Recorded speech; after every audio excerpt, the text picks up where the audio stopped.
Bonsoir à tous, bienvenue sur le plateau Equinox ce soir, votre rendez-vous quotidien de décryptage de l'actualité nationale et même internationale, de lundi à vendredi entre 19h et 21h. La prison de Kondengui est un enfer, c'est au minimum un mort par semaine. Il y a 2 ans, le choléra a fait en une semaine 13 morts parmi les détenus. Il y a des empoisonnements, des règlements de compte et de la violence.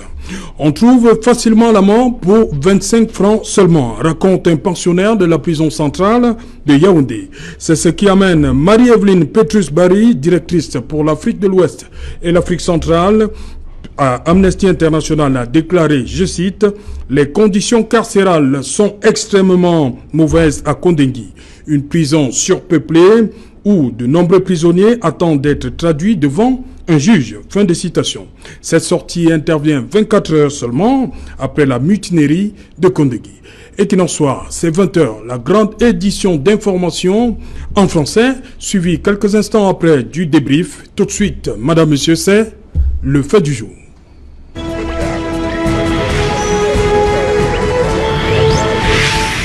Mutinerie dans les prisons du Cameroun. Comment éviter? Pour en parler, je suis en plateau ce soir avec Eric Giombi. Bonsoir Eric. Bonsoir Serge Alain Outou. Bonsoir à mes co-panélistes et bonsoir à toutes vos téléspectatrices ainsi qu'à vos téléspectateurs. Voilà, juste à côté de vous, Joseph-Marie Elundo. Bonsoir. Joseph-Marie. Bonsoir et merci pour l'invitation. Bonsoir à toute la République. À nos multiples millions de téléspectateurs à travers le monde. Voilà, merci, bienvenue. En face de vous, Maître Joseph-Claude Biliga. Bonsoir, Maître. Oui, bonsoir. Voilà. Avocat au barreau du Cameroun. Oui. Ancien trésorier du temps de bâtonnier Sama. Bâtonnier Sama, Sama Blaise. Voilà. Qu'est-ce qu'il devient? Sama Francis. Francis, plutôt. Il est avocat, il est redevenu avocat. Voilà, toujours. Il nous regarde depuis Bamenda, on suppose. Hein? Oui, très régulièrement. Francis Sama, barista. Signor barista, on va dire comme ça. Signor barista. Voilà, Francis Sama. Bienvenue. Bon, permettez-moi de planter un peu le décor. Au 1er janvier 2018 seront un rapport du ministère de la Justice sur l'état des droits de l'homme au Cameroun. Le pays comptait 30 701 détenus, dont 17 845 à titre préventif. Pour la prison centrale de Yaoundé, 4 424 prisonniers pour seulement 1500 lits. Pour la prison centrale de Douala, 33 119 pensionnaires pour 800 lits seulement. Ces chiffres montrent qu'il y a surpopulation carcérale. Oui, c'est vrai, il y a une surpopulation carcérale. Que ce soit à Yaoundé, que ce soit à Douala, cela est une évidence. On annonce aussi Marois, du fait de Boko Haram. Prisonniers de Boko Haram. Oui, il y a une surpopulation. Mais il faut avouer également qu'il y a dans certaines prisons, les prisons secondaires ou les prisons de production, il se trouve qu'il n'y a pas beaucoup de personnes. C'est-à-dire que c'est d'où le problème qui se pose aujourd'hui. Est-ce que, et tout à l'heure quand d'autres on trouvera des solutions, on évoquera des solutions, est-ce que pour désengorger les prisons de Douala et de Yaoundé, n'est-il pas nécessaire, par exemple, qu'il y ait moins de personnes qui sont en préventive, qui sont en prévention, que ces personnes soient jugées et peut-être condamnées, et dans ce cas-là, on pourra donc les transférer dans des prisons où il y aura où il y a plus de place, où ils sont plus utiles à la société, dans ce sens que dans les prisons de production, par exemple, ils sont appelés à travailler dans les champs, dans les plantations, à faire prisons de production. Dans les prisons de production, à faire un certain nombre de choses pour la réinsertion dans la société. Lorsqu'ils sont pratiquement agglutinés, et dans les prisons comme celle de Douala et de Yaoundé, il y a une surpopulation, il y a une promiscuité favorable à un certain nombre de dérives, de frottements. Tout à l'heure, vous avez parlé de choléra, il y a parfois des agressions, il y a des morts même dans des prisons, parce que vous savez, lorsque vous êtes dans une promiscuité, ça crée des tensions. Lorsque vous avez une promiscuité et que vous ne pouvez pas vivre normalement, ceux qui ne parviennent pas à manger, ceux qui ne parviennent pas à bien se reposer, etc., à dormir, avoir même, comme on dit, un mandat où ils peuvent dormir nécessairement. Mandat pour dormir. Pour dormir, ça crée des frictions. Donc voilà, ça, je te dis, comme j'ajoute un peu en disant tout à l'heure, on évoquera sans doute les possibilités de solutions, de débauche de solutions. Et vous noterez qu'à Yaoundé, vous avez donc eu la peine de le dire, vous avez dit également à Maroua, et à Yaoundé essentiellement, on a beaucoup de prisonniers qui viennent des régions autres que Yaoundé. Oui. Et là, il y a un problème. Il y a un problème. Oui. On va évoquer ça tout à l'heure. On va évoquer ça tout à l'heure. Voilà, je me permets de dire, poser la question à Joseph-Marie Elundou. Vous êtes au courant de ce qui s'est passé lundi, entre autres, il y a des détenus qui demandaient à être jugés.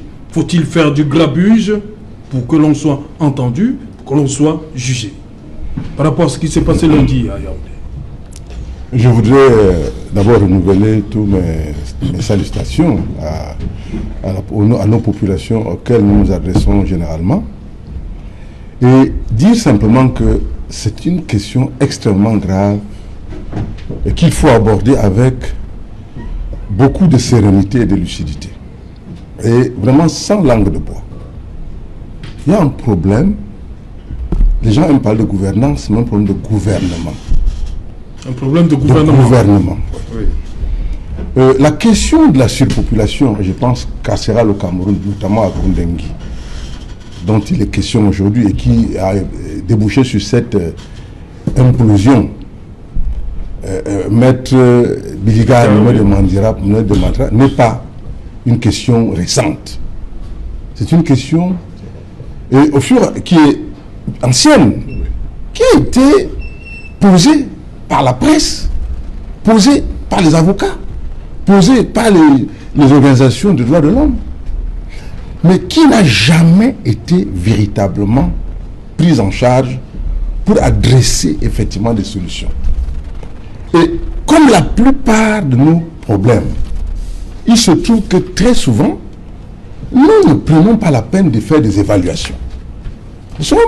Nous sommes un pays où le gouvernement n'évalue pas, ou même lorsqu'on a fait semblant d'évaluer, on ne voit pas la mise en œuvre d'un certain nombre de recommandations. Mais en son temps, lorsque les certifiés gouvernaient le Cameroun, il y avait des prisons à Yoko, de célèbres prisons, Yoko, Mantoum, Tcholiré, et je me souviens, lorsque j'étais gamin, mon père était gendarme, que le docteur Aïdi Bébé avait été médecin, prisonnier politique d'Aïdjo, à Yoko, et c'est lui qui avait circoncis mon petit frère. Docteur Bébé Yidi. Et là-bas, ces prisonniers étaient dehors. Ils venaient, ils puisaient de l'eau, ils rendaient des services. C'était des gens qui recevaient la nourriture des femmes, de l'environnement de la prison. Parce que, voyez-vous, sur le plan anthropologique, la prison n'est pas africaine. La prison, c'est d'enfermer les gens et de les confiner dans un espace où on ne sait pas trop à quoi ils servent. Quel est leur rôle là-dedans? Pourquoi ils sont là? Effectivement, cela crée quoi? Ça crée une surénergie, une surabondance d'énergie qui peut à tout moment donner ce que vous voyez. Donc, pour moi, il y a un déficit criard. D'abord, pourquoi les prisons sont pleines? Il faut qu'on pose cette question. Oui. Pourquoi y a-t-il tant de personnes en état de prévention? Oui. C'est-à-dire qu'ils ne sont pas condamnés. On vous dit 17 000 personnes. Mais on voit des magistrats qui sont directeurs d'administration générale dans les sociétés. On voit des magistrats qui sont directeurs généraux de sociétés, alors qu'on a besoin de magistrats pour gérer au quotidien les problèmes de liberté qui sont quand même des problèmes fondamentaux. Ça, c'est le chiffre de 2018. Hein. 18. 7845 prévenus sur 100 701 détenus. Voilà. Alors, cela signifie quoi? Cela signifie que quelque part, il y a un problème, une inertie. Et l'une des choses à adresser, c'est ça. L'autre chose, même quand je parle de gouvernement, nous avons un ministre de la Justice. Ce ministre, je ne me souviens pas avoir entendu un jour qui s'est rendu dans une prison. Mais l'autre jour, les prisonniers ont demandé à voir le ministre de la Justice. Bien sûr, c'est-à-dire que ça devrait être naturel et normal qu'ils prennent la température, qu'ils aillent dans les prisons. Si vous allez à Koundengui, moi j'y suis allé un certain nombre de fois, pour rencontrer des gens, vous allez être étonné de cette masse d'individus confinés à cet endroit. Moi, je me demande même comment, ce n'est que hier que cela est arrivé. C'est une situation explosive à tout moment qu'il y a dans cette prison. Et ce qui est assez cocasse, c'est que les gens qui sont là-dedans, les grands prisonniers de lutte, ils ont géré le Cameroun. Ils ont géré ce problème. Ils ont été secrétaires généraux, ils ont été premiers ministres. Et le problème là de la prison qui était désormais dépassée, parce que c'est de ça qu'il s'agit, sur tous les plans. Vous allez à Kundingi, vous ne pouvez pas vous laver, vous ne pouvez pas aller aux toilettes, vous ne pouvez pas manger, vous ne pouvez pas vous soigner. Donc, il y a donc un déficit de gouvernement. C'est-à-dire que cela ne concerne plus, parce que la gouvernance, c'est un terme vaseux. Oui. Passe partout. Oui. C'est-à-dire qu'il y a un gouvernement déficitaire en cette matière. Okay. Le Premier ministre, je ne l'ai pas entendu depuis hier. Je ne sais pas s'il est intervenu, mais c'est une situation suffisamment grave. Le porte-parole a intervenu. Oui, mais je pense que cette pratique d'un porte-parole qui vient se présenter à sa place, mais à un moment donné, il faut qu'on voit le chef du gouvernement en action lorsque on peut basculer. Vous savez, les prisons, lorsqu'elles s'ouvrent, généralement, leur ouverture est génératrice de problèmes énormes. Regardez les histoires de prison. Lorsque vous voyez les révolutions s'effectuer, généralement on passe par les prisons. Okay. Et lorsqu'on ouvre la prison, vous sortez de là toutes sortes d'individus. Vous sortez de là des gens qui ont tout perdu, qui n'ont plus de conscience, des gens qui sont prêts à tout. Et dans le cas d'espèce, la chance que nous avons eue jusqu'à présent, c'est qu'effectivement, je crois que les Camerounais, même s'ils sont criminalisés, gardent un minimum de conscience. Parce que la bombe qui est Kondéli ou New-Bel-Adouala, il faut la désamorcer très rapidement. Voilà, justement, Eric Yombi, il parlait de New-Bel. On a vu avant-hier la prison centrale de Yaoundé. Hier, c'était Boya. Et aujourd'hui, on a vu des images de la prison de Douala, le régisseur, qui s'entretenait entre guillemets avec les détenus. Ça veut dire quoi pour vous? Je pense que dans le feu de l'action, il y a une sorte d'anticipation de la part de ce régisseur, certainement connaissant la situation de cette prison de Douala. La peur de l'effet domino? Je pense que c'est ça, c'est tout à fait le cas. Mais j'ai envie d'ouvrir un autre pan de la réflexion. Je pense qu'il ne faut pas qu'on se limite à parler tout simplement de la situation carcérale au sens, n'est-ce pas, du nombre de détenus que nous avons. Je pense qu'il faudrait aussi qu'on ouvre une réflexion en ce qui concerne le fait comment on arrive en prison. Oui. Comment on arrive en prison, c'est très important. Je voulais d'abord on fait un premier tour de table, on va arriver au niveau de cette application, hein, le code pénal qui n'est pas appliqué. Hein. Le code de procédure pénale aussi. Le code de procédure pénale aussi. Tout le monde en prison. On va comprendre pourquoi. Hein. Voilà, hein, vous terminez donc. On va revenir là-dessus, Eric Yombi. Ok. Alors, j'étais en train de dire tout simplement que le régisseur de la prison de Douala, il sent certainement que le vent peut tourner et il a l'obligation une fois d'anticiper. Maintenant, on doit aussi comprendre que dans l'histoire du Cameroun, les prisons ont souvent joué ont été un élément central en ce qui concerne l'émancipation politique. C'est un lieu qui a souvent permis, n'est-ce pas, à certains d'avoir une certaine aura, un lieu qui a aussi permis évidemment à l'État à un moment donné, n'est-ce pas, de réprimander. On va revenir là-dessus, tel que l'avions dit précédemment. Mais je pense qu'il y a une obligation d'anticiper, il y a une obligation de trouver de nouvelles solutions par rapport à ce vieux problème, n'est-ce pas, qu'est la prison. Ok, elle nous a rejoint sur ce plateau, Maître Charlotte Tchakonté. Bonsoir, Maître. Et bonsoir, Serge.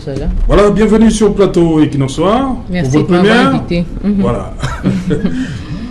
Bienvenue, hein. C'est pas le regard social. Hein. C'est Equinox Soir. Je sais que c'est pas le regard social. Non, c'est pour ça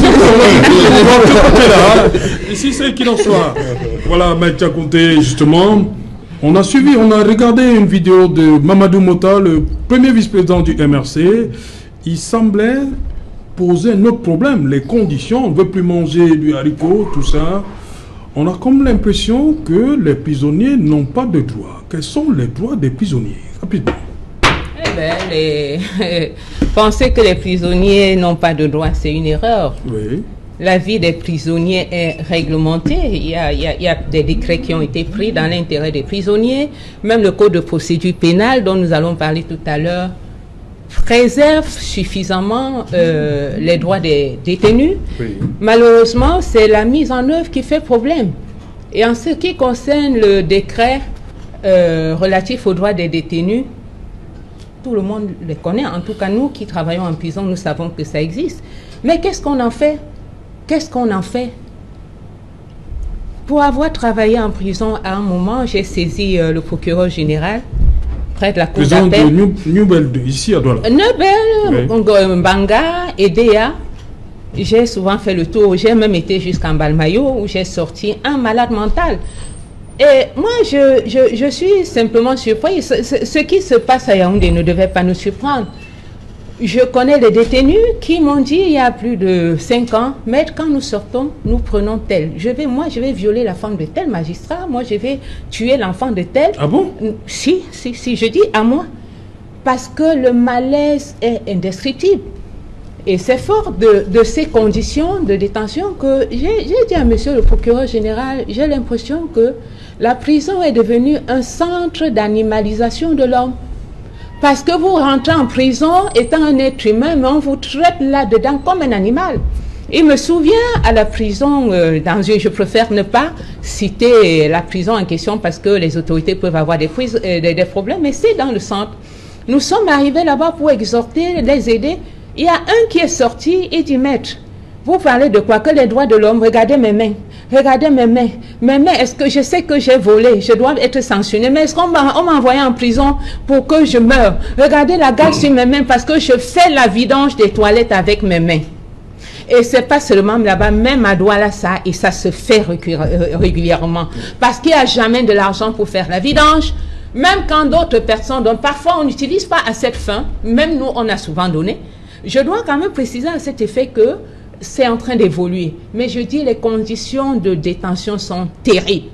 Et parfois, quand j'arrive à la prison de Newbel, ils sont sous le soleil. Tu vois quelqu'un, on partage le maïs avec quelques grains de haricots. Vous voyez quelqu'un qui fait ça. J'ai dit, qu'est-ce qui se passe? Il dit, la main, ça chauffe la main. Parce qu'il n'a pas de bol.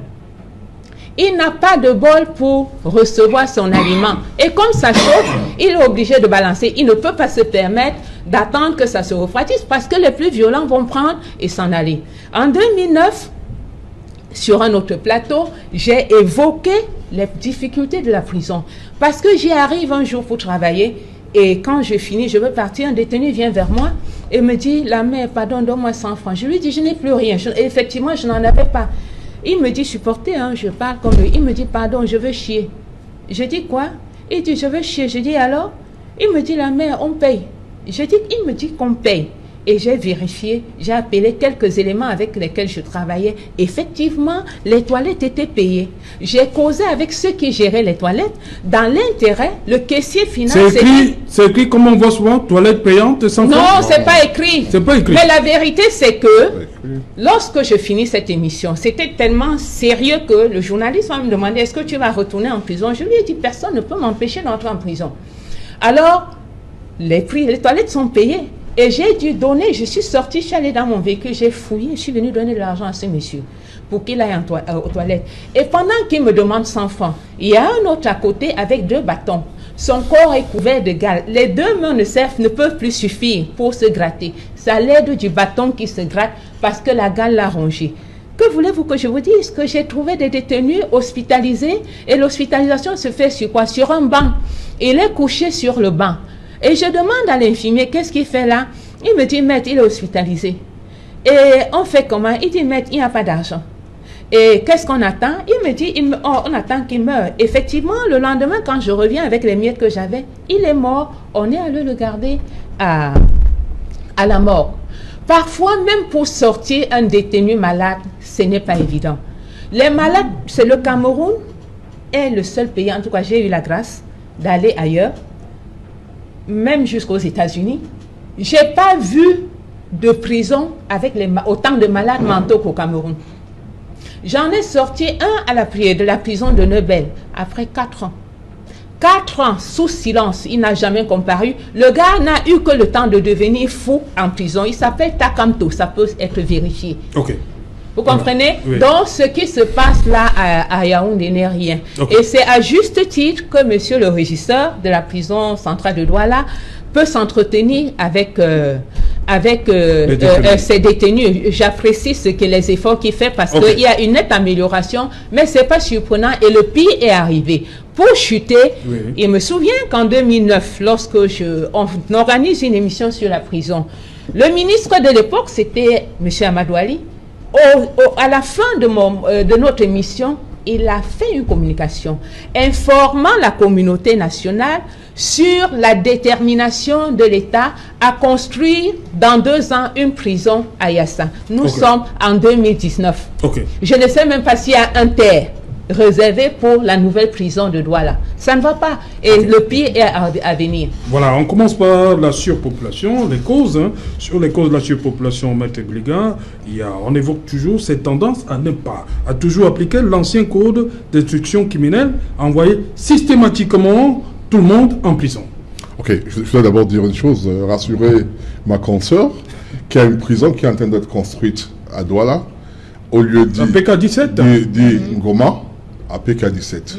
Cette prison, les travaux sont suffisamment avancés.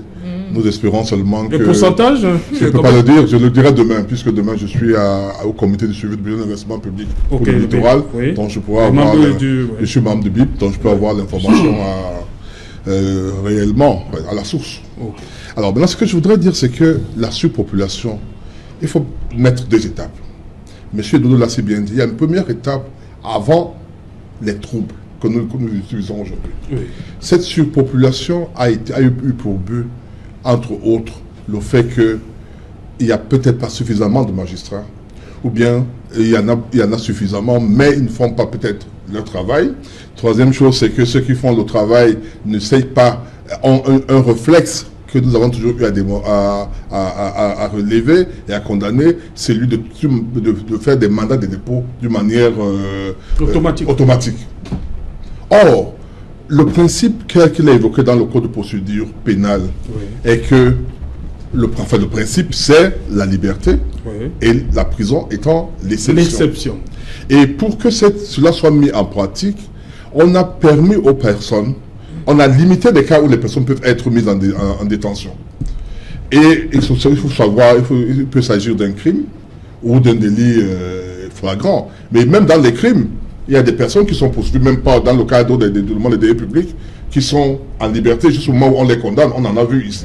Donc, ce n'est pas de manière automatique. Or, on voit très souvent des magistrats, procureurs de la République ou juges d'instruction décerner ces mandats pour des personnes qui ont fait des petits larcins, ou bien pour des personnes qui ont toutes des garanties de représentation. C'est un cadre supérieur d'une banque ou de l'administration, c'est une personne qui a un domicile connu, et il y a des garanties qui sont également demandées dans le cas où cette personne, on peut douter un peu de sa possibilité, de sa capacité à se représenter.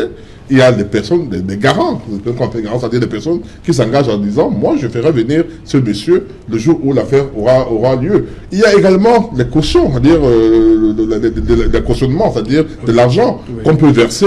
Et dans les zones du nord ou du sud-ouest, cela est très fréquent. Oui, c'est appliqué. Très régulièrement, ils appellent ça on buy, c'est-à-dire que très régulièrement on accorde cela. Il y a une autre possibilité qui peut empêcher qu'il y ait des prisons, qu'il y ait beaucoup de gens en prison, c'est cette habeas corpus, qui donne mandat au juge, qui donne possibilité au juge du tribunal civil de grande instance de mettre des personnes en liberté lorsqu'on se rend compte que les conditions dans lesquelles ces personnes ont été arrêtées sont contraires à la loi. Voilà un peu ce que je veux dire. Maintenant, la deuxième étape de procédure aujourd'hui, la deuxième période, c'est celle des troubles dans le nord-ouest, dans le sud-ouest, dans le grand nord, c'est-à-dire de Boko Haram, et avec ce problème de l'élection d'octobre 2018. Là intervient le tribunal militaire. Alors, là intervient le tribunal militaire. Je l'ai toujours dit, il est inexact de dire qu'il y a déportation.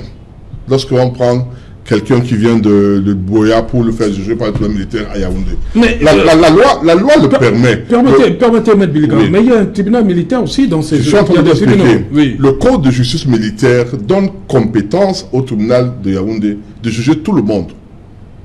C'est-à-dire, quel que soit l'endroit où vous avez posé des actes, quand ces actes rentrent dans la compétence de juge du tribunal, dans la compétence de juge militaire, le tribunal Yaoundé peut le faire. Il existe des tribunaux dans toutes les régions, ou bien il peut en exister dans un tribunal pour 2 régions. Mais il y a des tribunaux militaires dans toutes les régions. Ces tribunaux sont compétents. Alors, d'où mon problème. pour éviter qu'il y ait surpopulation à Yaoundé. On n'a pas besoin d'envoyer tout le monde à Yaoundé. On peut les faire juger dans leur lieu de résidence, où ils ont commis des faits, sans avoir besoin de les amener à Yaoundé, puisque ces tribunaux sont également compétents. Voilà ce que je suis en train de dire. C'est-à-dire que, malheureusement, cela intervient, et la deuxième chose également, c'est que il y a cette compétence qu'on donne même au tribunal militaire, parfois est une compétence, à mon avis, qui ne se justifie pas. La plupart des personnes qu'on a arrêtées, hormis les gars du nord-ouest du sud-ouest, par exemple, dans le cadre des manifestations de MRC, c'est les marches. Or, cette procédure, dans le cadre des marches qui sont faites sans autorisation ou avec autorisation, la loi de 90 sur les manifestations publiques donne des sanctions. Les sanctions, c'est l'article 231, je crois, du Code pénal. Oui, 231. Du Code pénal, qui sont des sanctions pratiquement qui rentrent dans le cadre des sanctions. Manifestation à caractère public au sein d'un établissement public ou un milieu éducatif.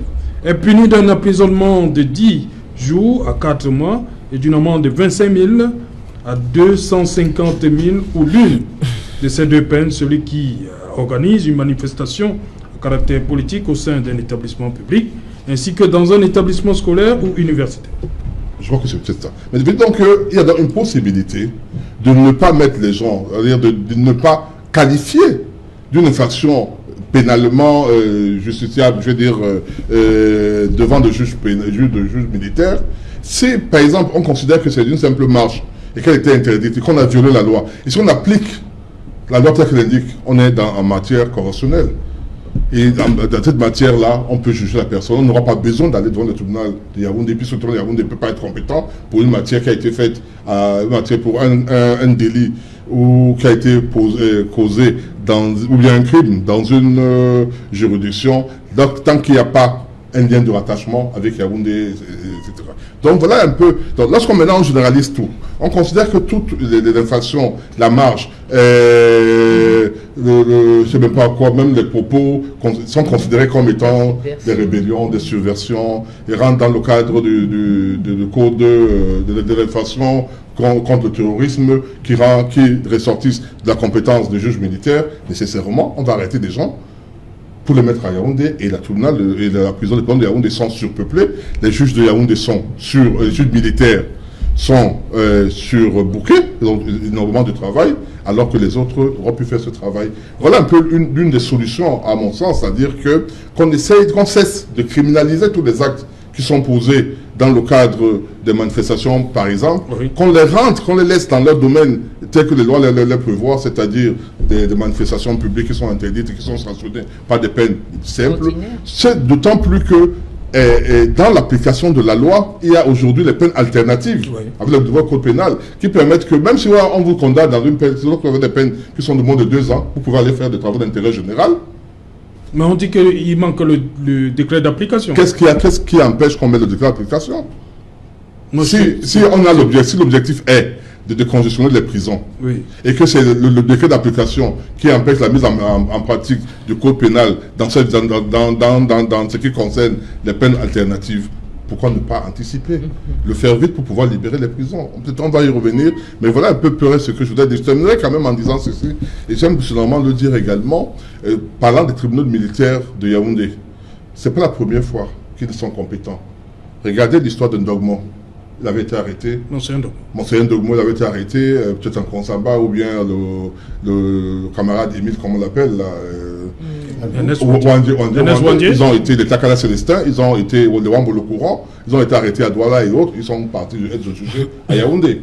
Affaire Kane, Yodo Black, Ekwe et les autres, arrête Ekwe, c'était à Yaoundé. L'affaire Diokam Tchameni, c'était à Yaoundé, c'est au tribunal militaire. Or, ils habitaient pratiquement tous à Douala.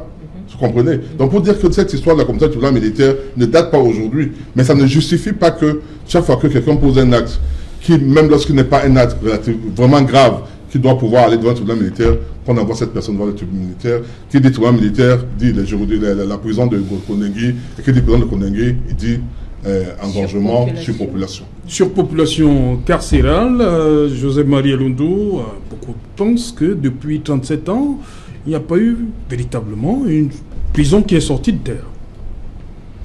Il y a eu plutôt des prisons qui ont été rendues non opérationnelles. Oui. En réalité, parce que pour ceux qui savent bien, connaissent un peu l'histoire des prisons au Cameroun. Au Cameroun, comme je l'ai dit, il y avait des prisons un peu partout qui étaient généralement des prisons pour de production à caractère politique. Oui. Buea était une prison de production, parce que moi j'ai vu les prisonniers de Buea, ils faisaient du maïs à grande échelle, ils élevaient des bétails, n'est-ce pas? Moi je me souviens très bien. Et donc, c'est là le lieu de s'interroger. À quoi sert la prison dans notre pays? Au Cameroun, quelqu'un est capable de vous dire, je vais vous mettre en prison, et il vous met en prison. Et ce quelqu'un-là n'est pas magistrat. Je vais te montrer. Oui, on peut même acheter ça. On peut vous mettre en prison parce qu'on a de l'argent.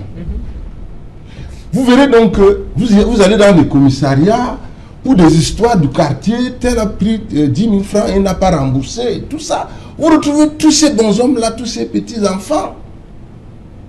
Mon neveu, en ce moment, est à Kondengui. Il faisait le probatoire, il a eu un problème avec un gendarme, ils ont bagarré, il est en prison. Vous avez de ces nouvelles depuis lundi? Il est en prison, je n'ai pas de ces nouvelles. J'ai envoyé sa mère regarder. Donc, il faut, et vous ne pouvez pas accéder n'importe comment, parce qu'en ce moment, ce n'est pas du tout évident. Oui, c'est les militaires. Vous avez, la prison est un lieu aujourd'hui qui est un lieu de vengeance. On a lancé une opération de gouvernement ou de gouvernance dite épervier. Et cette opération a été conduite de manière, à mon avis, catastrophique et rocambolesque. Pourquoi prendre des gens qui ont été longtemps au poste le plus prestigieux du pays, les mettre en prison pendant des années alors qu'ils ne sont pas jugés? On peut les garder hors de la prison, les juger, jusqu'à ce que... Moi j'ai vu comment on fait avec Sarkozy en France, etc. Vous venez, on vous met en examen, etc. Nous ne sommes pas juristes, mais on voit. Et donc, on dit, bon, ceux-là, ils peuvent rester dehors. Ceux-là, je pense qu'Inoni ne va pas fuir, attendre Mobara et tout ça. Donc, qu'on arrête les gens de sorte que cela soit crédible. Il y en a qui ont tenté de fuir. Non, écoutez, c'est parce que justement, il y a cette terreur. Parce que les gens se rendent compte que les lois ne sont pas appliquées. C'est-à-dire le code de procédure est clair là-dessus. Et si le code de procédure était clair, les gens ne fuiraient pas. Il y a donc comme une sorte de revanche qui se joue entre les différents membres du club, de ceux qui voudraient peut-être remplacer bien demain. Donc on peut également par ce moyen-là éliminer les gens. On peut également par ce moyen-là, je vous donne un autre exemple très clair. J'ai un petit cousin qui était directeur général adjoint du port autonome de Douala, qui a pris 10 ans de prison. Parce qu'il a payé une créance du port autonome par chèque plutôt que par virement. Voilà la faute d'un directeur général au Cameroun.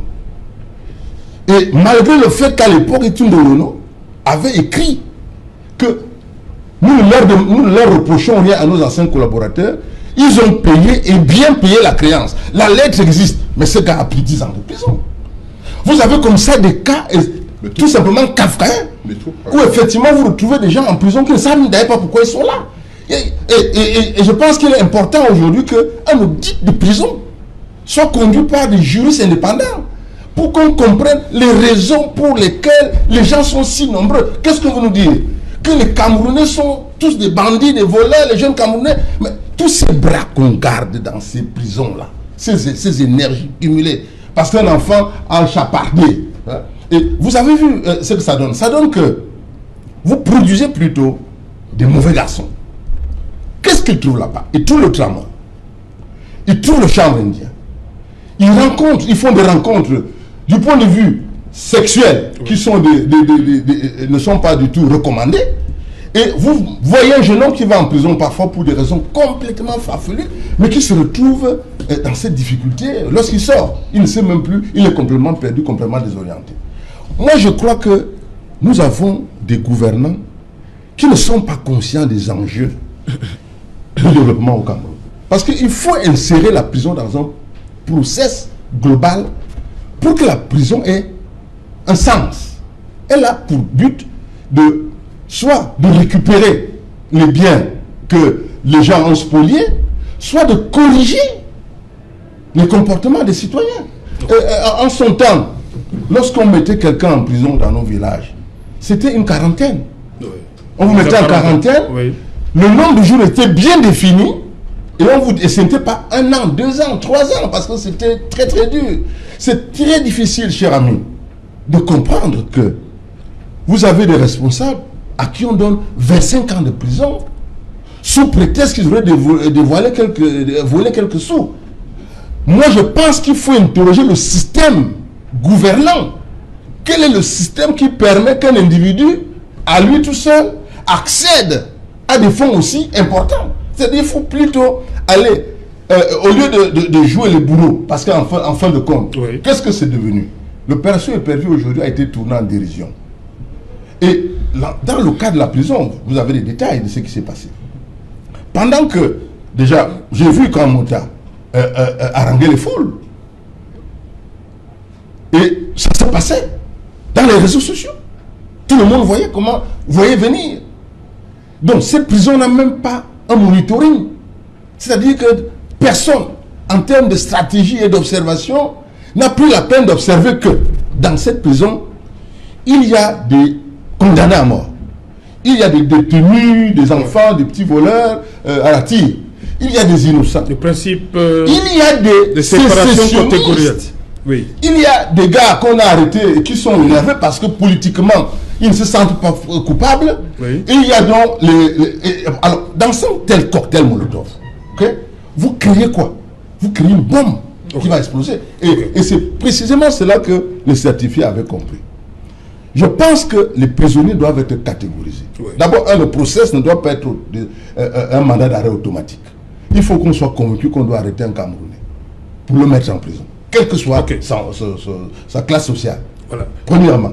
Deuxièmement, il faudrait que l'on catégorise, qu'on ne mette pas justement pas respecté le principe de séparation catégorielle. N'est pas respecté. Et je pense qu'il faudrait que ce principe soit appliqué. Je vais relancer M. Diakonté là-dessus. D'abord avec vous, Éric Yombi. Le code pénal interdit l'incarcération systématique des mineurs.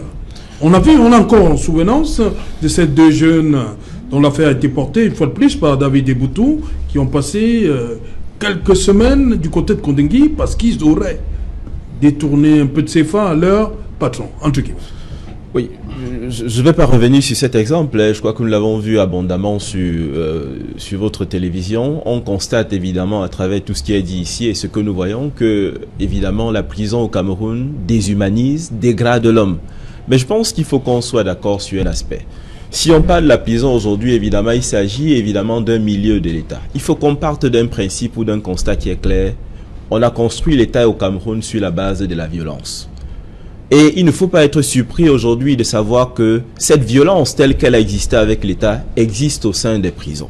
C'est un phénomène suffisamment clair. On peut convoquer l'histoire ici en parlant notamment, évidemment, n'est-ce pas, de la fameuse ordonnance numéro 62/0F018 du 12 mars 1962. Que dit exactement cette ordonnance? C'est la fameuse loi de la subversion, c'est comme ça qu'on l'appelait. Et cette loi avait pour but essentiellement de réprimer tous ceux qui apporteraient de l'aide à l'UPC. Nous savons tous aujourd'hui ce que c'est que l'UPC, ce mouvement nationaliste. On a donc surfé entre la loi et l'ordre pour mettre des personnes en prison parce qu'évidemment, sur le champ politique, ces personnes étaient indésirables. Ça vous rappelle ce que nous vivons en ce moment? Il y en a qui ont une position politique qu'ils défendent notamment à travers des manifestations et on extrapole en les envoyant où ils se trouvent aujourd'hui. Alors, nous sommes donc dans une position où, aujourd'hui, l'État a envie, n'est-ce pas, d'être dans une sorte d'extermination d'adversaires politiques en utilisant la prison. Ne soyons pas étonnés aujourd'hui, évidemment, de constater que la violence est dans la prison. Et évidemment, étant dans cette position, ceux qui sont incarcérés veulent se défendre. Parce qu'en face de la violence, on veut bien se défendre. Alors, donc aujourd'hui, dire qu'on doit regarder la population carcérale, on doit diminuer le nombre de détenus par quelque moyen que ce soit, je pense qu'on doit d'abord aller sur un principe, réinventer l'État. Que nous ayons un État moins violent. Ça part d'abord de là. Parce que si nous avons toujours un État suffisamment violent, on va se retrouver dans une situation où, forcément, pour un délit qualifié de mineur, la réponse serait la prison. Autre élément, on doit évidemment ici parler de la spécialisation.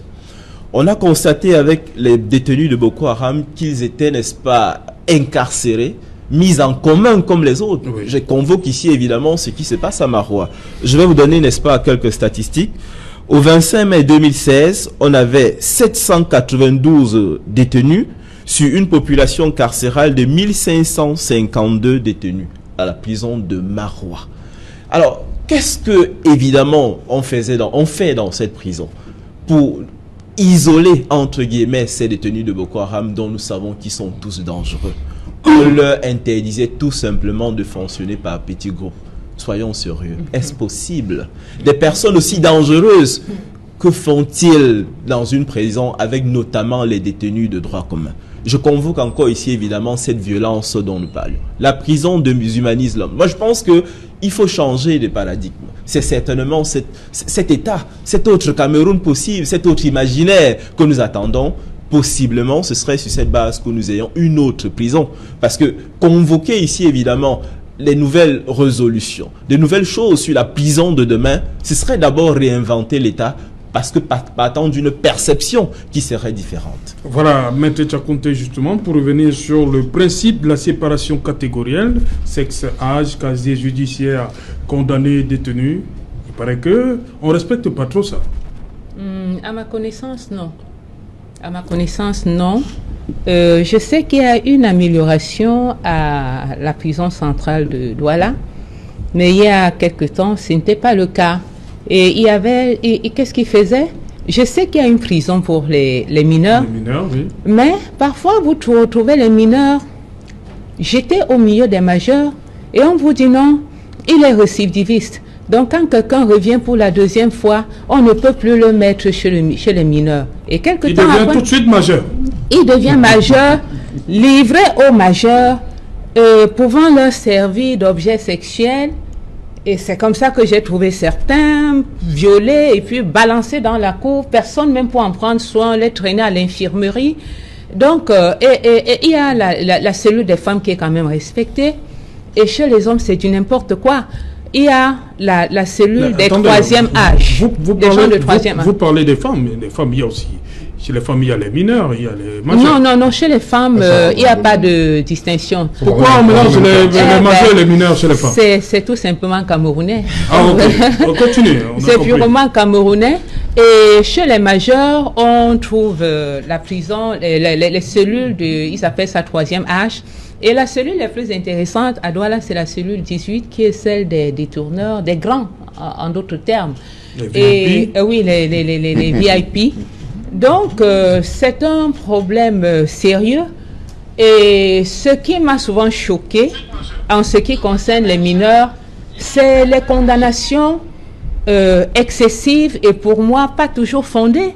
J'ai trouvé un mineur à la prison centrale de Nebel. Il y était pour avoir volé 2 œufs. Il avait volé 2 œufs. Et je lui ai demandé pourquoi tu as volé. Il me dit j'avais faim. Ma mère, mon oncle m'a pris au village, il m'a amené à Douala. Donc il était sorti, il a voyagé. J'avais faim, je suis parti, j'ai volé 2 œufs. C'était pour éviter qu'il vole un bœuf. Alors quand on le met en prison pour avoir volé 2 œufs, il sort. Et quand il sort, il est abandonné à lui-même devant la prison. Il va aller où? Sa mère est à Fumban.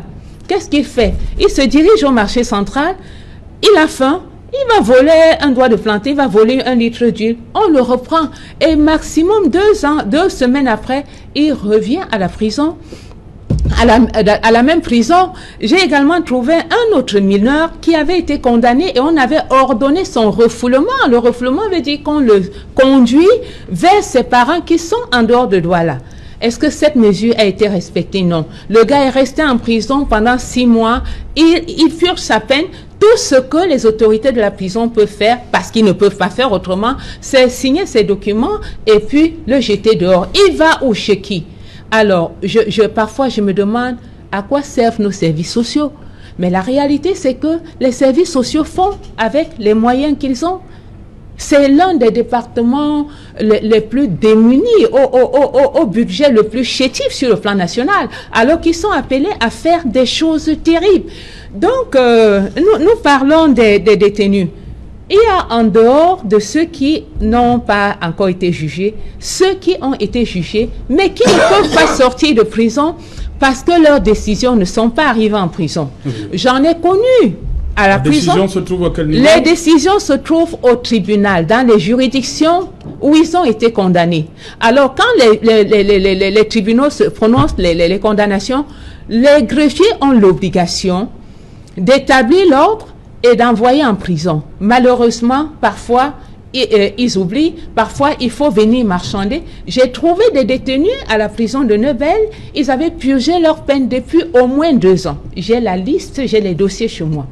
Mais parce que les gens ne font pas leur travail comme il faut, et ils calent. Et il y a également le phénomène, le cancer social que nous appelons corruption. Parce que le détenu qui est à la prison de Nebel, qui sait qu'on l'avait condamné à 2 ans, l'autre est à côté, il n'entend rien. Déjà, il ne sait pas pourquoi il est là, il est comme un mouton. Il a même du mal à te dire, c'est tel jour qu'on m'a amené au tribunal. Parfois, vous lui demandez, tu es là pourquoi? Il dit, attends, je peux appeler l'autre là, il était avec moi au tribunal. Il ne sait pas. Alors, quand on va faire des recherches, on découvre qu'il avait été condamné ou alors libéré pour fait non établi. Mais qui fait le suivi? Parfois, pour que les gardiens aillent faire ses recherches au tribunal, il faut de l'argent. Le gars a du mal à manger. Il va prendre de l'argent pour payer le gardien. Et le gardien, quand il arrive au tribunal, parfois, les greffiers demandent de l'argent pour établir un ordre de mise en liberté. Okay. Ce qui est injuste. Voilà. Maître Biliga, Maître Tchakounté décrit là ce qu'on a appelé le dysfonctionnement entre l'administration pénitentiaire et la justice. Oui. Comment faire? Oui, elle peut parler toute la journée, hein, oui. Parce que nous tous, nous avons des exemples criards. Oui. Moi, il est vrai que depuis plusieurs années, Est-ce que, M. Biliga, pour revenir à ce qui s'est passé lundi à Kondengui, est-ce qu'avec ce qui s'est passé à Kondengui avant-hier, on peut voir les choses peuvent s'améliorer? Ça doit s'améliorer. C'est aussi ça, le côté positif d'une action comme celle-là, au-delà des sanctions qu'on va infliger aux meneurs et autres. Oui. Ça va. Le ministre Sadi parlait de 177. Voilà. Tout à l'heure, ma consoeur vous disait qu'elle était passée sur une chaîne de télévision et après on a annoncé la création de la construction d'une prison à Douala. En fait, 2 ans. Oui, ça a commencé. Peut-être pas 2 ans après, mais ça a commencé. Donc ça existe. Moi, ce que je voudrais dire, c'est que les améliorations qu'on observe, il faut quand même voir qu'il y a eu des améliorations. Hein. Ça, pour nous qui avons commencé il y a 30 ou 35 ans, lorsqu'on allait en prison, c'est pas la même aujourd'hui. La dernière fois que j'ai été en prison, les femmes, on a agrandi la prison de Douala. On l'a agrandi. Malheureusement, on a même créé des box où lorsque vous voulez recevoir quelqu'un, pour ceux qui sont un peu le VIP ou autre, en fait, il y a des endroits où vous pouvez rester en intimité, etc. Mais ce qui me gêne en tant que Camerounais, c'est que toutes ces améliorations sont malheureusement faites par les autres. Je dois dire pas avec la coopération, on pourrait dire coopération avec les autres pays. Moi, j'ai 3 projets. Il y a 3 projets. Il y a le PACDET, qui est le programme d'amélioration des conditions de détention et respect des droits de l'homme, qui était un programme fait des Européens. Il y a eu un autre programme qu'on appelle le PRIDE, Potential Rights of Inmates and Detainees, dans lequel j'ai eu à participer quand j'étais membre du Conseil de l'Ordre, et qui avait pour rôle, en réalité, de former les greffiers, de former des greffiers qui travaillent dans les prisons, c'est-à-dire des gardes prisonniers qui travaillent dans les greffes des prisons, de former les gendarmes, de former les OPJ d'une manière générale, pour que ce que ma consoeur vient d'évoquer ne puisse pas avoir lieu. C'est-à-dire qu'en fait, et en informatisant le système, dès que quelqu'un est condamné, il n'a pas besoin de se lever pour connaître, ou bien lorsqu'il est passé au tribunal, il était prévu que dans le système informatique, qu'à partir du greffe du tribunal ou de la cour où la décision a été rendue, qu'on envoie toutes les décisions par internet ou par internet au niveau du greffe de la prison concernée. Et comme cela, l'individu n'a pas besoin d'aller chercher son dossier, n'a pas besoin de connaître la date de renvoi de son affaire, de connaître le sort qui lui a été réservé, puisque ce sort le retrouve là où il est. L'autre projet, c'est le projet PAGE, Programme d'appui à la justice. Le projet PRAD a été un projet avec les États-Unis et le Catholic Relief Service, le barreau du Cameroun. Le projet PAGE avec le ministère, avec l'Union européenne, avec le ministère de la Justice. Mais c'est ce projet qui a permis la formation des magistrats, des avocats, des greffiers en contentieux administratif, dans le contentieux administratif. Maître Biliga, dites-moi, tout ça ne résout pas le problème.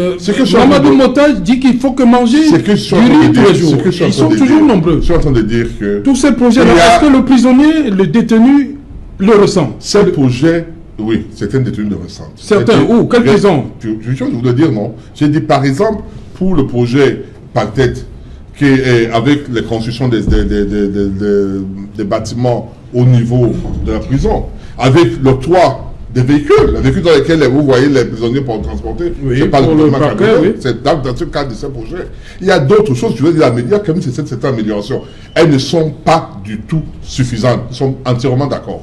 Pas du tout suffisantes. Elles sont, là, je suis d'accord. C'est la raison que lorsque M. Mota parle, je l'ai suivi, il a entièrement raison. Oui. Moi, j'ai vu des gens dormir dehors, on les appelle les pingouins, ici à Douala. Ils n'ont même pas de matelas, ils n'ont même pas d'endroit où ils peuvent dormir. Lorsqu'il pleut, la pluie tombe sur eux. Lorsqu'il neige pas, lorsqu'il fait chaud, ça fait chaud dessus, sur eux. Donc, je veux dire que nous pouvons, si nous voulons améliorer notre système, nous avons les moyens de le faire. Tous les jours, nous disons que nous sommes dans un pays souverain, un pays qui... Nous, par contre, malheureusement, lorsqu'il faut exercer notre souveraineté, montrer que nous sommes souverains dans cette matière en donnant des conditions de vie relativement bonnes. Je l'ai dit hier sur une chaîne, on s'attend pas à avoir un prisonnier, on ne construit pas des 4 étoiles en prison, pas du tout. Mais il y a un minimum que chaque prisonnier doit avoir lorsqu'il est en prison. La plus grande sanction pour un prisonnier, c'est la liberté. Pour un individu, c'est la liberté. Si on vous demande, monsieur, on vous dit, monsieur Serge Autou, que vous ne sortez pas de votre maison pendant une semaine, je vous assure, c'est plus grave. C'est tellement, vous le ressentez, c'est tellement grave que, douloureusement, sur vous, que si on vous privait peut-être ou si vous-même vous décidiez de rester chez vous pendant une semaine sans sortir.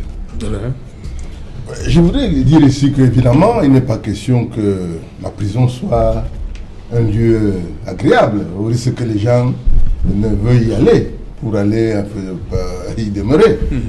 Mais simplement, il faut inscrire ce projet, cette question, dans une analyse globale. La prison est un point de perte de tout, de perte d'argent, de perte de compétences, c'est-à-dire les gens qu'on met là-bas, souvent il y a des ingénieurs, il y a tout ce que vous voulez, c'est un lieu de dépravation. En tout cas, c'est un lieu qui n'est pas bien pour un pays. Mais précisément dans un environnement comme le nôtre, où la crise économique est là, la prison ne sera jamais le lieu prioritaire où les fonds de l'État vont être orientés. Ça, c'est sûr. On va vous parler d'autre chose. C'est bien pour cela, madame, maître, que votre argument sur le budget des affaires sociales, justement, bute sur le fait que lorsqu'on met les priorités, à la limite, la prison, dans ce budget qui est pratiquement peau de chagrin, la prison a une partie extrêmement très infime. Mais cela ne se justifie pas. Ce que je constate, c'est que depuis pratiquement 5 ans aujourd'hui, où le pays connaît une dégénérescence économique, en 2016, on déclare la crise économique, et l'autre jour, c'était les devises qui sont rares, mais on se rend compte que, en réalité, il n'y a pas de réforme hardie. C'est-à-dire que le prisonnier là, lançons des prisons de production à Ambam par exemple. À Ambam, vous avez des terres arables abondantes pour que les prisonniers produisent. Il faut sortir du paradigme de la prison qui est un lieu de perte, qu'on met dans un compte de pertes et profits, de pertes diverses, pour que elle cesse d'être un trou budgétaire, mais qu'elle devienne précisément un lieu où on redresse les gens et qui permet la production d'un certain nombre de biens, de services pour l'économie. Merci. On va donc marquer une pause, le temps de retrouver Cédric Noufolé pour le journal de 20h. Cédric, le sommaire. Bonsoir Serge Alain, bonsoir à vos invités. Ce soir, c'est la réaction de Amnesty International après la mutinerie survenue à la prison centrale de Kondengui. Cette organisation appelle le gouvernement à mettre sur pied une enquête indépendante pour voir plus clair sur les armes utilisées par des forces de l'ordre durant leur intervention lors de ces émeutes provoquées par des prisonniers détenus à la prison centrale de Yaoundé. Ils tiennent à rappeler, Amnesty International, la surpopulation carcérale dans cette prison du Cameroun. Et vous suivrez encore une autre réaction de la classe politique qui interpelle le gouvernement sur l'urgence de résoudre la crise anglophone. Et à cet effet, la pression internationale s'accentue encore. Une résolution de la Chambre des représentants des États-Unis a été adoptée et elle est très défavorable au gouvernement camerounais concernant la crise anglophone et l'affaire entre l'État du Cameroun et le MRC, les Américains, qui se prononcent en faveur de la libération à la fois des détenus arrêtés dans le cadre de la crise anglophone et des militants du mouvement pour la renaissance du Cameroun. Nous en parlerons dans le journal de 20h. Et au moment où le Cameroun doit organiser la prochaine Coupe d'Afrique des Nations, il y a encore d'énormes retards dans les constructions, notamment du complexe sportif d'Olembe. Et le gouvernement, à la recherche des financements, a donné sa caution auprès des banques commerciales afin de permettre à l'entreprise italienne en charge des travaux de pouvoir capter quelques financements pour la relance des travaux. Comment cela va se passer concrètement dans cette stratégie de mobilisation des financements pour la poursuite des travaux du complexe sportif d'Olembe? Nous en parlerons dans le journal de 20h. Serge Alain. Voilà, fin de cette première partie et qu'il en soit. Madame, Monsieur, je vous retrouve juste derrière, après le journal de Cédric Noufolé pour Equinox Soir. Deuxième partie, le temps du débrief. De la rentrée. Retour sur le plateau Equinox Soir, toujours en compagnie de Eric Giombi, Joseph Marie Elundo, Maître Joseph Claude Biliga et Maître Tchakounte. Maître Tchakounte, Amnesty International s'intéresse à ce qui s'est passé à Kondengui lundi dernier. Et on a suivi, comme tout le monde, le communiqué du ministre de la Communication, porte-parole du gouvernement, René Emmanuel Sadi, qui a déclaré comme ça qu'il n'y a pas eu de perte en vie humaine. Et Amnesty dit qu'il faut une commission indépendante d'enquête. Oui, mais Amnesty a demandé une commission d'enquête indépendante. Elle sera constituée de qui et qui? Quels seront les membres de cette commission? Et si c'est le gouvernement du Cameroun qui décide de qui sera membre, croyez-vous que ces derniers puissent être libres de dire la vérité qu'ils trouveraient sur le terrain? Moi, je ne sais pas. J'avoue que c'est une mesure qui sera difficilement exécutée. Moi, je ne crois pas. Je ne crois pas. À moins qu'on ne décide de constituer une commission comprenant des étrangers. Peut-être. Mais si c'est les nationaux, choisis par qui nous savons, moi, je ne crois pas à une quelconque indépendance. Donc, pour moi, cette mesure est impossible. Mais, et puis, Transparency International, ce n'était pas des Camerounais. Oui, Transparency International, ce n'était pas des Camerounais. Après le 7 octobre. Oui. Mais vous croyez que les Camerounais, véritablement, sous l'autorité du gouvernement, peuvent dire quoi concernant ce qui s'est passé, cette mutinerie que nous déployons aujourd'hui? Okay. Ils ne peuvent rien, à mon avis. Okay. À mon avis. Okay. J'aimerais bien être membre de cette commission. Okay. Malheureusement, ma langue est assez tranchante, donc c'est pas possible. Eric Giombi, vous avez, je vais le dire, décortiqué le communiqué presse du ministre René Emmanuel Sadi hier. Il ne semble pas convaincu de ce qu'il en ressort. Amnesty International. Oui, pas du tout. Je pense que ce que nous avons constaté ces dernières années, ces derniers temps, c'est en tout cas une communication gouvernementale, une communication institutionnelle qui semblait très très très loin des réalités du terrain, une fois de plus.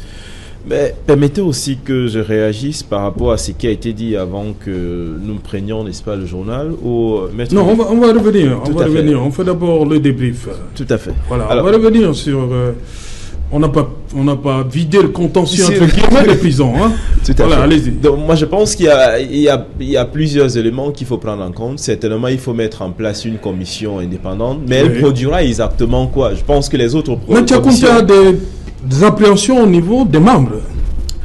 Qui fera partie de cette commission? Oui, en Qui va la réalité, mettre? Qui va nommer ces membres? en réalité, se fondant sur l'histoire, les commissions n'ont jamais véritablement prospéré. Voilà. Qu'il s'agisse des commissions par le gouvernement, par l'Assemblée nationale, ça n'a pas véritablement Et prospéré. la commission sur l'incendie de la Sonara a donné son rapport. Elle a donné En son moins de 30 jours.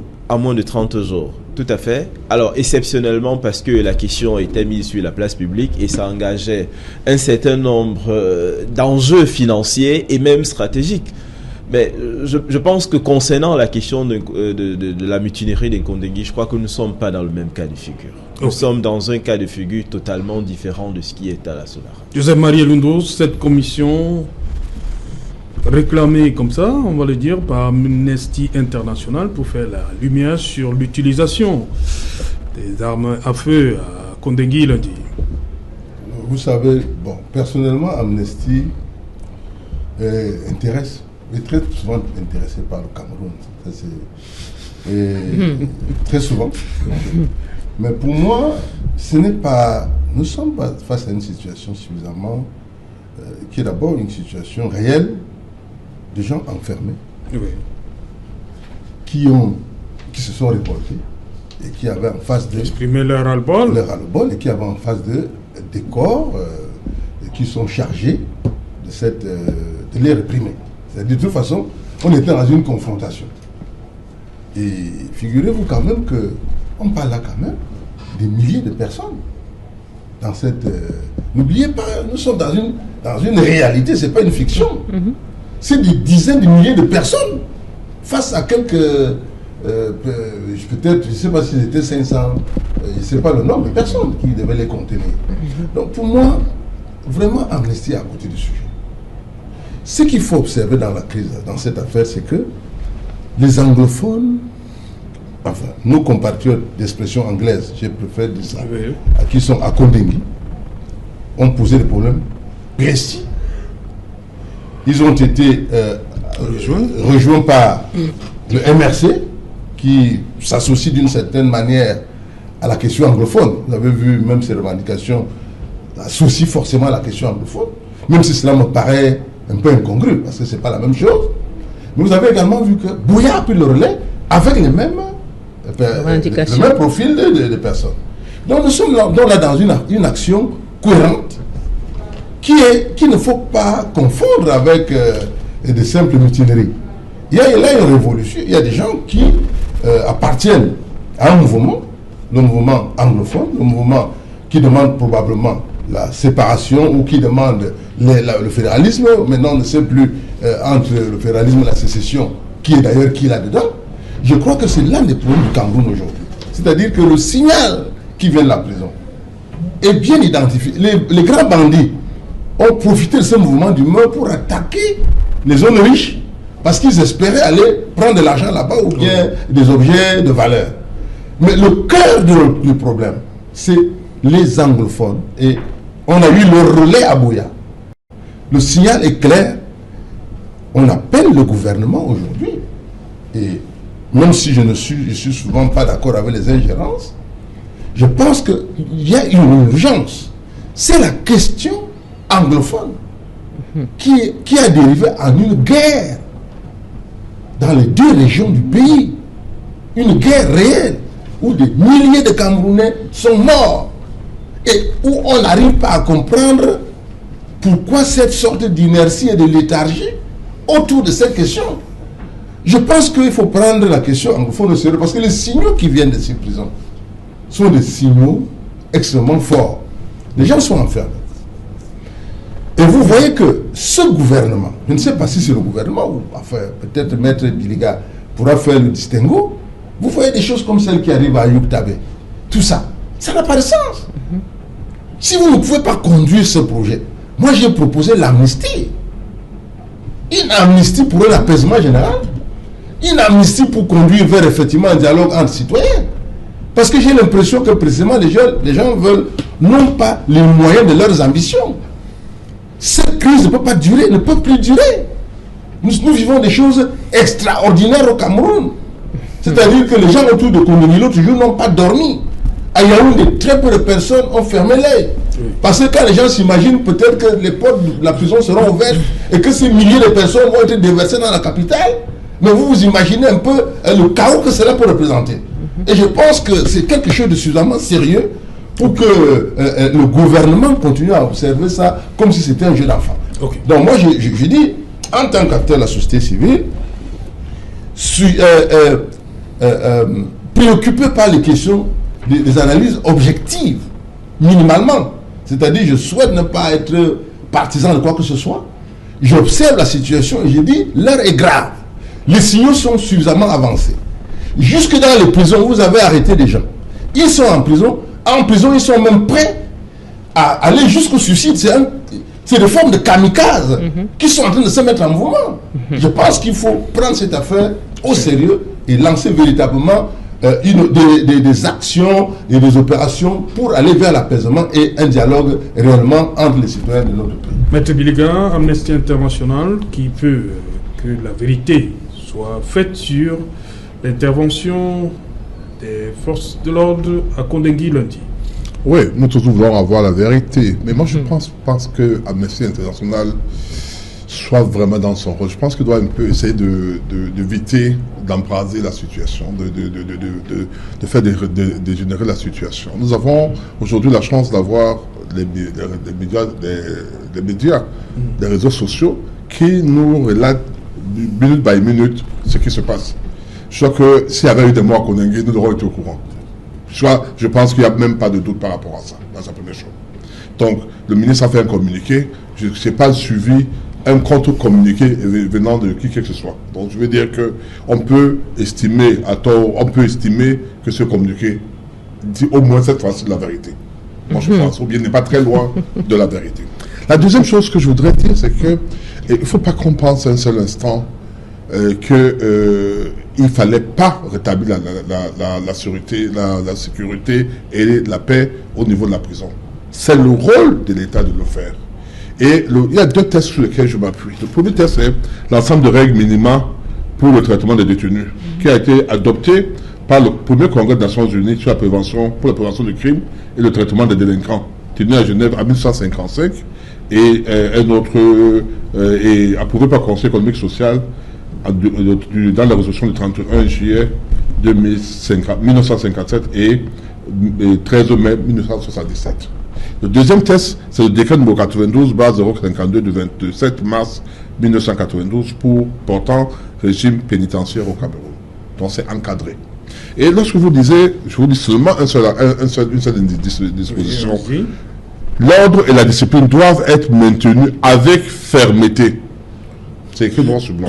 Ça, c'est pas le Cameroun qui a écrit. Mais sans apporter plus de restrictions qu'il est nécessaire pour le maintien de la sécurité et d'une vie communautaire bien organisée.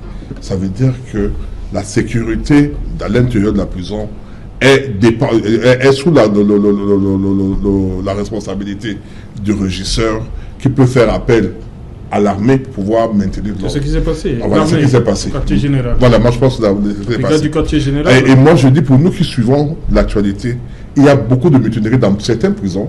Par exemple, on a vu ça au Brésil, où il y a des morts, où on tire énormément. C'est-à-dire que l'armée tire énormément sur les personnes. Lorsque vous voulez vous évader d'une prison, on tire sur vous.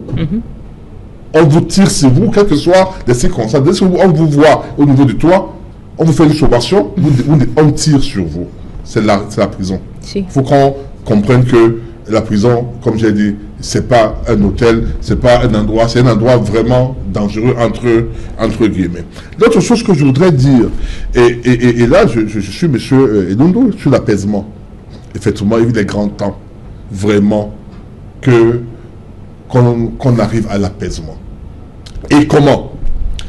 Le législateur camerounais a prévu les dispositions.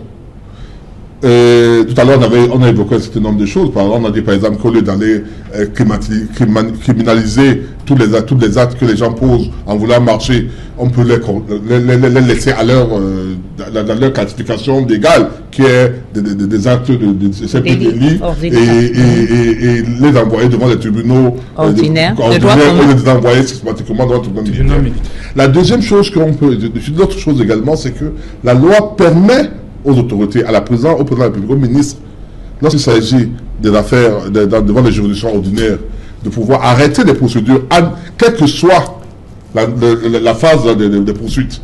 Le président de la République ou le ministre en matière lorsqu'il s'agit des tribunaux ordinaires, et quand c'est sur le tribunal militaire, le président de la République peut donner instruction au ministre de la Défense, enfin le ministre de... Non, c'est la défense dans le cas là. Oui, dans le tribunal militaire. Oui. Dans l'autre cas, c'est la justice. Dans le tribunal militaire qui est responsable naturellement des tribunaux militaires, c'est-à-dire de pouvoir arrêter des procédures. On peut arrêter aujourd'hui les procédures contre les MRC.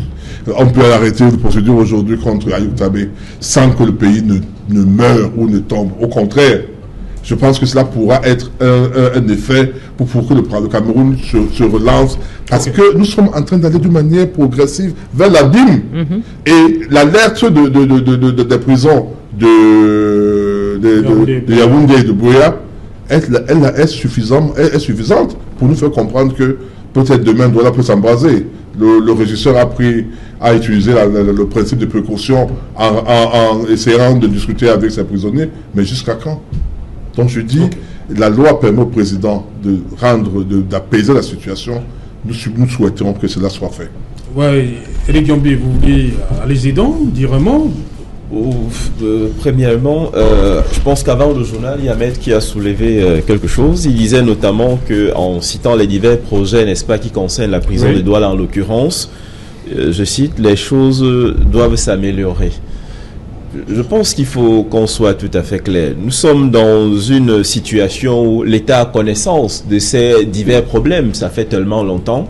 Et il ne faut pas aussi qu'on s'imagine que la prison, c'est un élément détaché de la mauvaise gestion qui a pignon sur rue dans notre pays.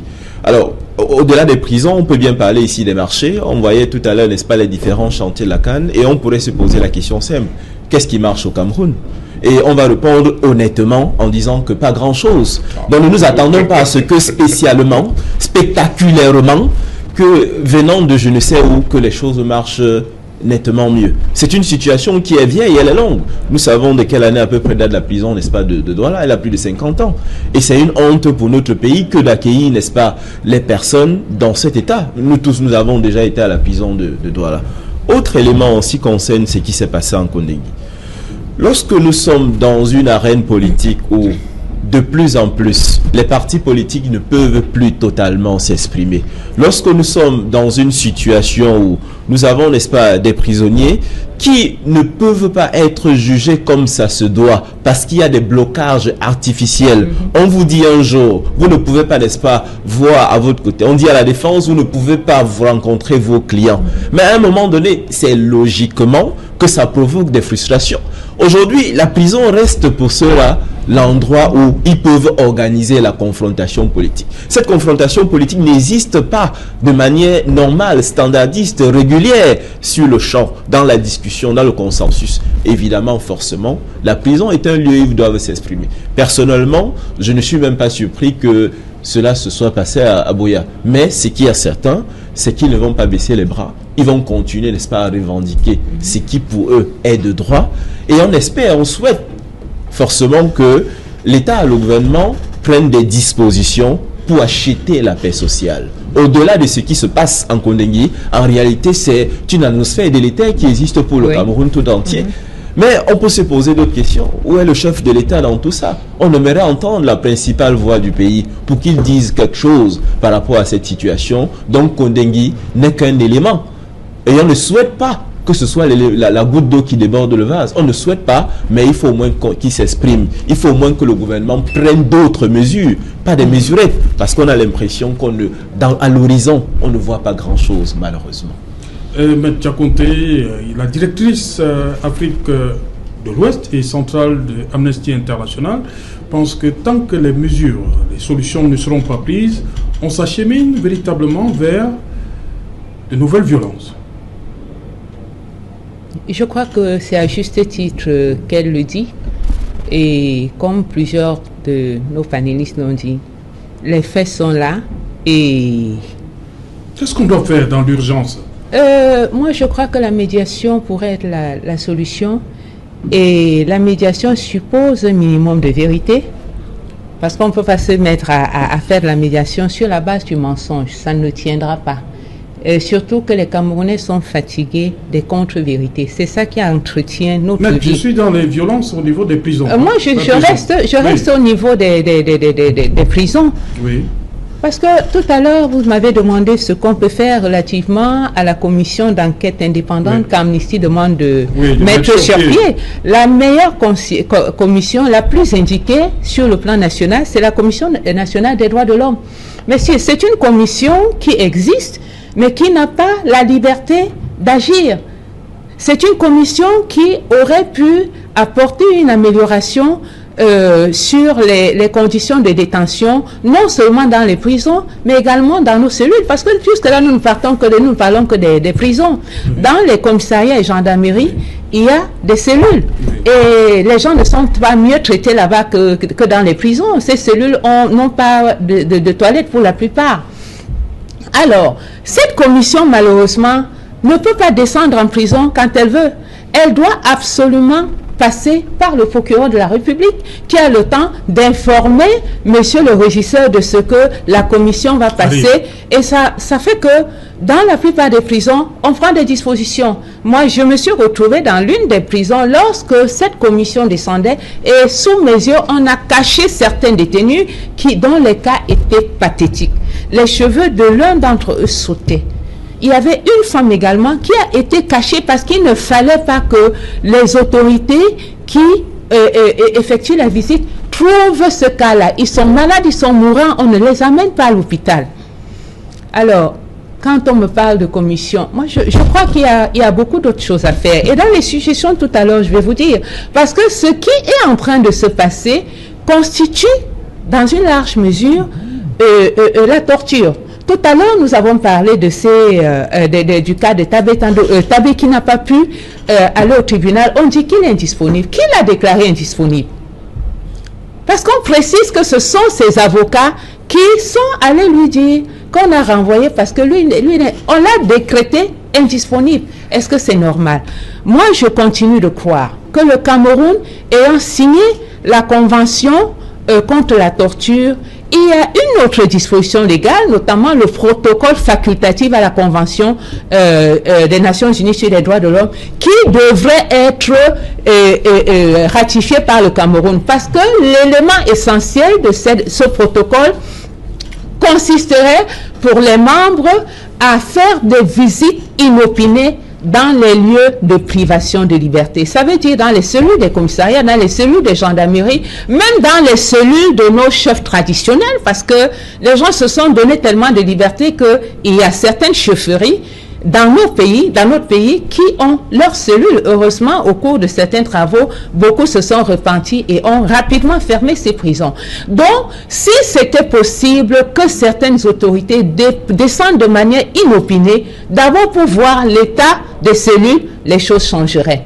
Et ça éviterait... C'est possible, mais sauf que les régisseurs sont très souvent informés de la venue de la commission. Oui, généralement ils sont informés. Même moi toute seule, j'ai été à une formation dans une certaine ville et à la fin, j'ai estimé qu'il fallait que je fasse un tour en prison et j'avais fait cette formation sur les droits de l'homme avec l'adjoint au régisseur de cette ville.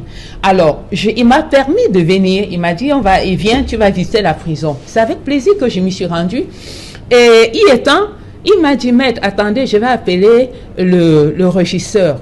Et il appelle le régisseur pour lui dire, bon, je suis avec maître Tchakounte qui veut visiter la prison. Elle lui dit quoi? Tu m'as même donné le rapport, tu parles de qui? Elle lui dit, non, maître Tchakounte, non, j'ai fait la formation avec... C'est pas la femme là qui est dans les médias. Tu veux qu'elle ait encore parlé de nous? Non. Le type avait même honte, surtout que le téléphone était en main libre, je suivais. Il dit non, c'est la femme là, elle va aller donner le mauvais rapport sur nous. Le type a plaidé. Et après, il lui dit, le téléphone est en main libre, hein, elle nous suit là. Il dit, ah ok, passe sur le téléphone. Et justement, j'ai causé avec, je lui ai dit, madame, je n'ai pas l'intention de faire quoi que ce soit. Simplement, je travaille dans les prisons et je souffrirais de partir de cette ville sans avoir visité votre prison. Il me dit, maître, je peux vous faire confiance? Je lui ai dit oui. Et je suis rentrée, elle a autorisé que j'entre et j'y suis allée. Et j'ai trouvé un malade mental qui y séjournait depuis 5 ans. Il n'a jamais comparu devant aucun tribunal. Je dis un malade mental. Alors, j'ai pris sur moi de le défendre et 3 mois après, j'ai été en Goumou. J'ai plaidé et on l'a libéré immédiatement. C'est pour dire que si c'était possible d'accéder dans les prisons, les choses changeraient. Les choses changeraient. Le mal, la torture est maintenue parce que rien ne permet de découvrir. Et puis, il y a l'impunité. Hein. Vous dites que si c'était possible d'accéder, quel intérêt dont les régisseurs ont à garder certaines personnes? Puisque vous avez dit que certains régisseurs cachent certains détenus. C'est pas les régisseurs. Quel intérêt ils ont je voudrais préciser que ce n'est pas les régisseurs. J'ai vu les gardiens de prison cachés. Certains détenus. Quel intérêt ils ont à faire ça? Eh bien, parce qu'il ne faut pas que les autorités qui descendent constatent qu'il y a ces cas-là. Ça s'est passé pendant les visites des procureurs également. Parfois, c'est les maires qui décident d'aller faire des dons et autres, et on les cache. Parce qu'on ne doit pas voir, on les enferme. Il y a les cellules dans les prisons, il y a les cellules disciplinaires dans lesquelles on garde les récalcitrants. Et puis, quand ces autorités-là descendent, on met ceux-là de côté pour qu'on ne les voie pas. Il y a des cas que j'ai trouvé plutôt devant la barre. C'est-à-dire que quelqu'un sort de prison, ses yeux sont hors d'orbite, il soulève un pied, il tremble avant de déposer l'autre. Et j'ai demandé si ce monsieur était en prison. On m'a dit oui. Il parlait à peine. C'est son complice qui m'expliquait qu'il est en prison depuis 2 ans pour vol. Il avait tellement souffert qu'il avait perdu l'usage de la langue. Et naturellement, je l'ai défendu là. Et le juge était choqué. Elle l'a condamné à une peine qui correspondait au temps qu'il avait déjà passé en prison pour qu'il sorte. Laissez-moi finir cette affaire. Lorsque on l'a libéré, à un moment, je voulais partir. J'ai dit, une voix me dit, tu n'as pas fini. Et j'ai porté à nouveau ma torche pour entreprendre toutes les démarches possibles afin de le libérer. Et je rentre vers le magistrat, le procureur qui venait de requérir dans le cadre de cette affaire. Il était dans un autre bureau avec un haut magistrat. Il me dit, vous venez m'interpeller alors que je suis en train de... Je dis, mais c'est pour un détenu qui est mourant. Il me dit, vous ne devez pas m'interrompre lorsque je parle avec madame l'avocat général. J'étais choquée. Mais Dieu soit loué. Parce que pendant que je descendais de leur bureau, le procureur général près de la cour d'appel de Douala était en train d'arriver. Et il a vu ce cas-là, il a vu ce prisonnier tomber, il s'était écroulé. Et il a demandé qu'est-ce que c'est. On lui a dit c'est un prisonnier. Il demande quel est son nom, donnez-moi son nom, je vais signer pour qu'on le laisse. Et quand je reviens donc, là où il était, on me dit qu'il y a un monsieur qui est passé, on me conduit, c'était le procureur général. Il a signé immédiatement, il a donné l'ordre qu'on le laisse. Et avant ça, j'avais demandé qu'on le laisse. On voulait le transporter pour le mettre dans le camion. Heureusement, et je vous signale que le type est mort entre la cour d'appel du littoral et l'hôpital La Quintini. Voilà, on s'arrête au niveau de la mort. On s'arrête au niveau de la mort. Voilà. Donc, il faut faire attention. Voilà, merci. On ne va pas assister à l'enterrement. Voilà, on s'arrête au niveau de la mort. Joseph Marie, le ministre Laurent Issot disait il y a 3 ans, alléger la surpopulation carcérale et créer de meilleures conditions de détention dans nos prisons. C'était à l'ouverture de la cérémonie pour les présidents des cours d'appel. Il y a 3 ans. Vous savez... Est-ce que ça a bougé véritablement? Pardonnez-moi de ne pas... Il y a un côté anecdotique qui a largement été pris d'assaut par Maître Tchakounte, oui. Et je voudrais plutôt prendre un volet plus global, comme d'habitude. Parce qu'en fait, le problème, et Eric, à ma droite, tout à l'heure, a dit une chose qu'il ne doit pas dire. Il ne doit pas dire. Il ne doit pas dire rien n'est fait. Parce que moi, je ne le dis pas. Nous critiquons des choses, mais je pense que si nous voulons être crédibles, nous ne devons jamais dire que rien n'est fait. Et c'est l'un des problèmes du Cameroun. Certains disent que rien n'est fait, d'autres disent tout a été fait. En réalité, le Cameroun évolue. Sauf que l'évolution n'est pas forcément cohérente. Le vrai problème, c'est celui-là. Par exemple, vous savez, quand moi j'ai fait le lycée technique de Douala, quand j'étais à Douala en 1974, il y avait 2 hôpitaux à Douala. Non, un hôpital à Douala. C'était l'hôpital à Kentini et 3 ou 4 lycées. Donc aujourd'hui, quand même, on ne peut pas dire que rien n'est fait. Bon, je ne vais pas commencer à faire le débat. À Yaoundé, c'était pareil. Il y a des choses qui sont faites. Mais le vrai problème... En 1974, il y avait combien de prisons? Il y avait une prison, celle de Nubel qui est là. Alors pour combien de lits? Et bien entendu, la population à l'époque était une population qui correspondait à cette prison-là. Et c'est vers là où je vais justement. 1914. Vers cette... Non, justement, restons là, Joseph-Marie Elundou. Vous avez dit 74, un hôpital, 4 lycées. Okay? 4 lycées, oui. Nous sommes en prison. Oui, une prison. Oui. Nous sommes en 2019. Oui. Il y a combien d'hôpitaux? Ça se compte pas, hein? Non. Moins de 10, disons moins de 10. Il y a aussi plusieurs lycées, chaque quartier pratiquement. Pourquoi on a toujours une seule prison? Alors, parce que justement, la prison, comme je vous l'ai dit au départ, est ce lieu qui est un lieu de perdition. C'est un lieu, en comptabilité, on appelle ça un compte de perte.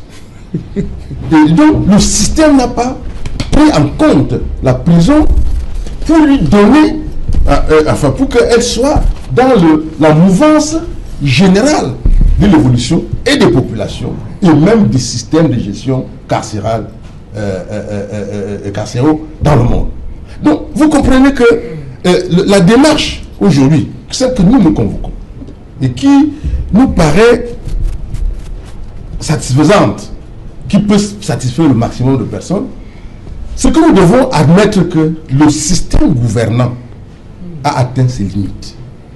Ce qu'il faut faire? Ce qu'il faut faire demain, c'est que, et au lieu de faire, et c'est là où je suis parfois pas tout à fait en accord avec certains de mes amis, oui. Au lieu d'aller marcher dans la rue, quand on est économiste de formation, lorsqu'on est agrégé, lorsqu'on est ingénieur, au lieu d'aller haranguer les foules des prisonniers dans les prisons à Kondengui et porter les émeutes qui peuvent devenir catastrophiques pour le pays, que nous essayions et que nous écrivions un réel programme alternatif de gouvernement au Cameroun. Ça veut dire que, vous avez vu dans certains pays, il y a des accords politiques. Parce que si la société s'organise, que des fortes têtes se mettent ensemble, au lieu que l'UDC aille faire son petit communiqué là-bas, demain on aura le petit communiqué du SIF, après M. Tel va parler, même lorsqu'il est en prison, le professeur Maurice Kamto va parler, et le gouvernement parle, on se rend compte que c'est une cacophonie qui ne nous apporte rien. On a l'impression que chacun fait son show. Okay. Or, le pays a des problèmes sérieux. Il est bloqué. Le pays est bloqué. Sur le plan économique, le pays est bloqué. Sur le plan social, vous avez entendu Mme Tchakounte, là-bas on ne regarde même pas, on ne met pas de budget. En économie, vous avez entendu tout à l'heure pendant le journal quelque chose d'extraordinaire où on vous dit que l'on est en train de négocier des financements pour l'Olembe qui était supposé abriter la canne.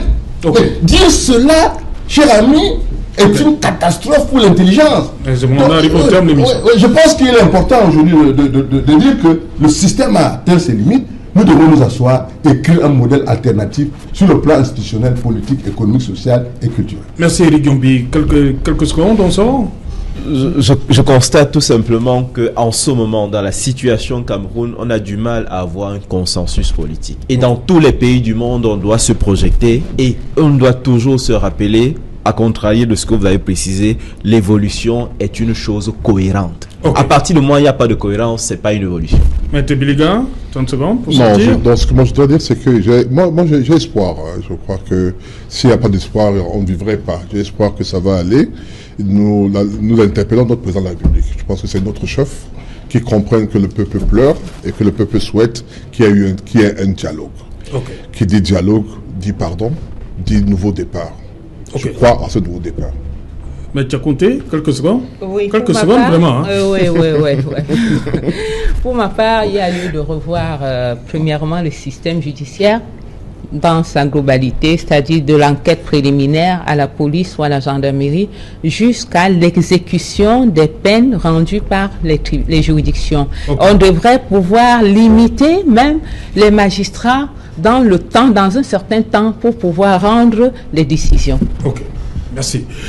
Merci Eric Yombi, merci d'être venu une fois de plus. Merci Joseph-Marie Elundou. Merci. Voilà, merci Maître Biliga. Merci Ben Tchakounte. Merci également. Merci de m'avoir invité.